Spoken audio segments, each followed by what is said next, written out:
What's happening, people of the interwebs? It's Pete with Backdraft Bikes, and today we are going to drive the new Sportster S. Hey, I appreciate you supporting the channel. I do have some new merch in. If you want to wear one of these cool shirts and look spiffy while doing it and supporting a good cause, please check out the link in the description for our merchandise. I'm here at my buds up in New Hampshire, the Harley Davidson shop of Rochester, or Rochganistan as we like to call it. And we're going to drive the new Harley Davidson, much anticipated Sportster S, the 1250. If you're on my channel, you're going to know that I have the Pan America with a very same motor, but it's, obviously tuned a little differently. So it'll be interesting to kind of compare this one to what the Pan America is like. Already looking at it, I can tell you I do really like the way this bike looks. The rear tire is way out there. Kind of an interesting setup here. This thing sticks way out. I'm not sure if that could be taken off, maybe with a Sawzall. But yeah, it's kind of cool. Big, huge pipes. From what I hear, the bike is super quiet, so we'll be checking that out when we're on it. I do like the retro graphics too. Look at that. That's awesome. Same exact motor style as my Pan America. I mean, really, everything about it is the same. I can see a lot of cues. The radiator is a little more pronounced. There's no guard on it, obviously, but you can actually see a radiator cap, and that's a lot different than mine. The tires are big and beefy too. These are, again, those Dunlop GT 503s. They're branded Harley Davidson. So it's a 17 up front. The back, let's take a look at the back one too. Big and beefy. A little bit of a bobber style. I like it. There's also an interesting design feature on this too. There's a skid plate down here, which I wouldn't really want to test its ability as a skid plate. It looks like it's plastic. It is, but it's shiny. It looks nice. Forward controls as well, up. So that's again the bobber style. One of the really interesting things about this bike too, I'm noticing, is the gauge. So let's get on this and check it out. Exactly the same control layout as the Pan America, and it has everything digital. I apologize for the flickering with the camera right here. Wow, that's nice. I like that. I like that a lot. I'm assuming a lot of the things are going to transfer over from the other bike. You've got your settings. Interesting that this will have the sat nav linked to your phone, which I don't have my phone hooked up to this, but that's pretty awesome. Also, Harley's going to give us the modes. You have sport, you have a custom, 2 custom ride modes, and a rain mode, regular road mode, and then the sport mode. So that's pretty cool. This bike has 7 miles on it. I feel quite excited to drive this. I really do like the fuel cap too here. It's a little bit of an oblong oval setup, capless really.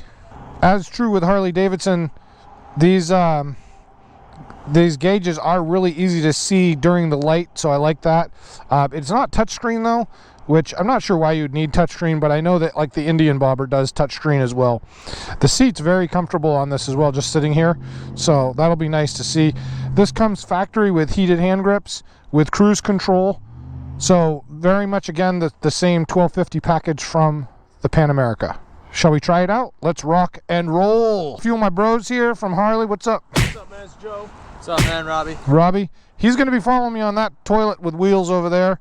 We're going to go down and do a, what, like 5-10 miles? Yeah, 4.5, 5 miles. Something like that. All right, boys, let's see how this baby goes, shall we? The bike does put you down forward facing, almost like a cafe racer. Oh, the classic 1250 whine. There it goes. The sound on this bike is a little bit better than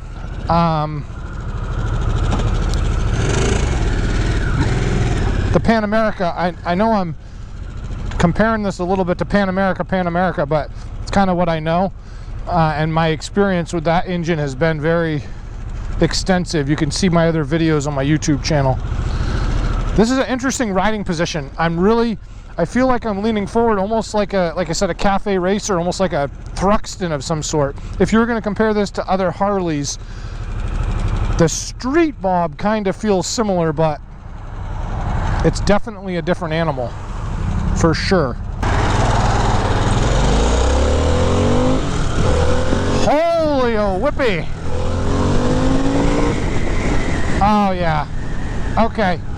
All right. I see what Harley did here. I definitely see what Harley did here.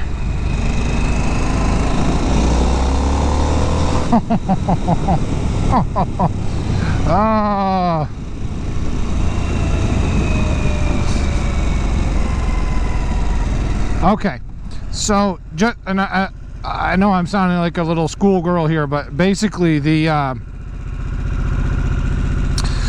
little takeoff there that I just did, giving it some juice and feeling what it was going to do.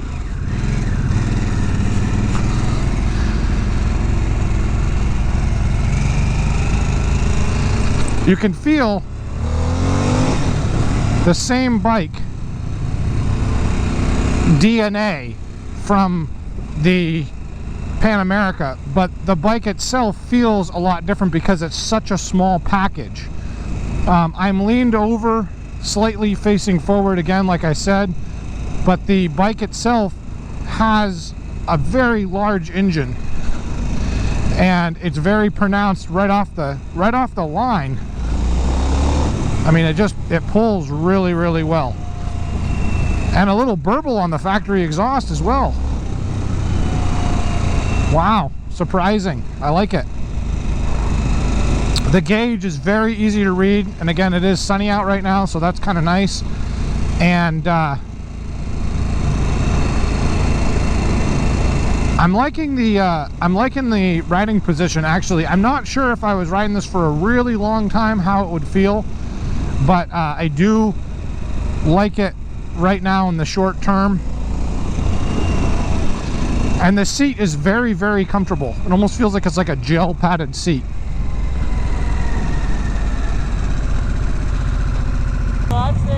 It's pretty fast, yeah.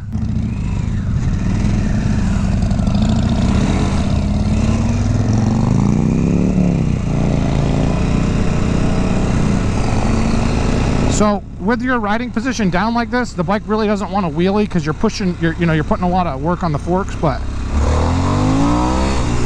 it wants to wheelie. Oh. This motor is really something else. Harley really put their heart and soul into this thing to research. This has a tremendous amount of power, but it's different than a normal Harley. So the normal Harley, you're going to have your power band almost right off the line, and with this bike, it is upwards of, well, it feels like this bike really starts to come into it right around 25. Actually, so this motor has about 20 to 30 horsepower less than the Pan America, which is the first rendition and release of this motor, and yet this bike seems like it has torque much lower. So there's 25, and the bike is not really farting and popping like the other one does, like you're in the wrong gear. And I can roll right onto the throttle right at 2500 with no issue, no hesitation. So I kind of like the torque curve on this bike a little bit more because you don't have to wind up, but that'll be determined here in a second because we're about to get on the small highway we have here in Cow Hampshire.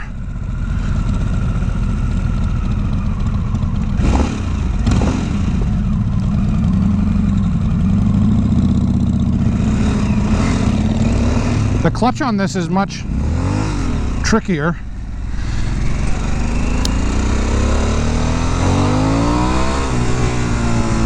Right up to 8,000 too. Unbelievable. So the rev line on this is about 1,050 less than the other 1250 model. So it seems again that they would have tuned this model down for more torque, which is, I'm feeling the case. bike is very, very stable and handles very well. It's low slung to the ground, so it doesn't have that top heavy feeling sometimes you get with other bikes, especially ones that have the big bag setups.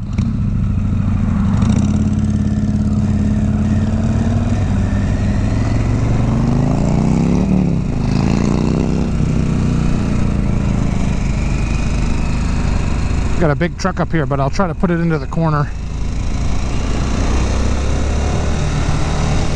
Yeah, these tires are new, but you can feel that the bike's center of gravity is very low, so the bike handles as to be expected. I will say, comparing this to the Street Bob, which would be the closest cousin, I would say, besides for the Pan America, which I keep talking about, this package is actually pretty good.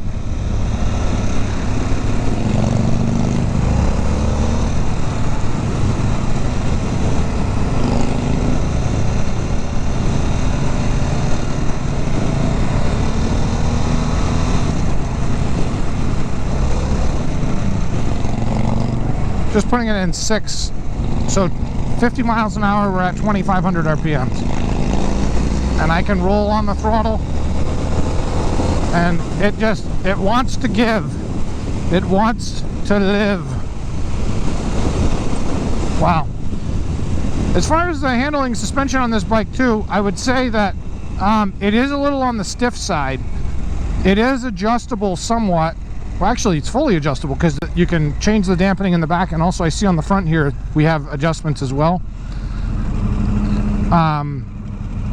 So actually, it'd be nice if it wasn't as stiff, but I mean, what are they going for in this type of bike? It does have a little bounce to it, but they're going for the sport feel. It's a Sportster, right? I really like it. It's nice. It's got a nice package feel. If I had one of these bikes lined up with another Harley Davidson model like the Sport Bob, the Street Glide, any of those, I would choose this model over this for a cruiser. You know, you're missing the iconic Harley Davidson sound, and again, with the 1250 that I own, when you open the exhaust, it sounds good, but it does not sound like a Harley Davidson. It's just a totally different motor, and the geometry of the motor is different. So this motor's part of the frame. It's a, what do they call it, a stressed member, so you can feel it quite well.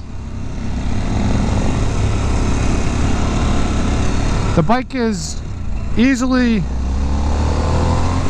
flickable, as they say.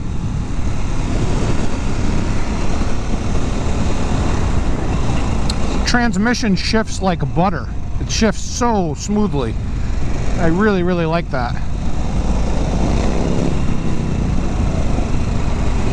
Yeah, all in all, this bike is pretty good, Harley. Comparing this to the other bikes that you sell that are in this class, if you will, this bike would be my choice. If I wasn't going for the utilitarian adventure bike style that I enjoy, this bike is pretty good. And the fit and finish of it's nice. You've got your chopped front fender as well. Everything's murdered out the way it should be. So yeah, pretty cool. Well, let me know what your thoughts are. Have you driven this bike before? I'd be curious to know. You can throw a comment down in the comments section. And as always, ride safe.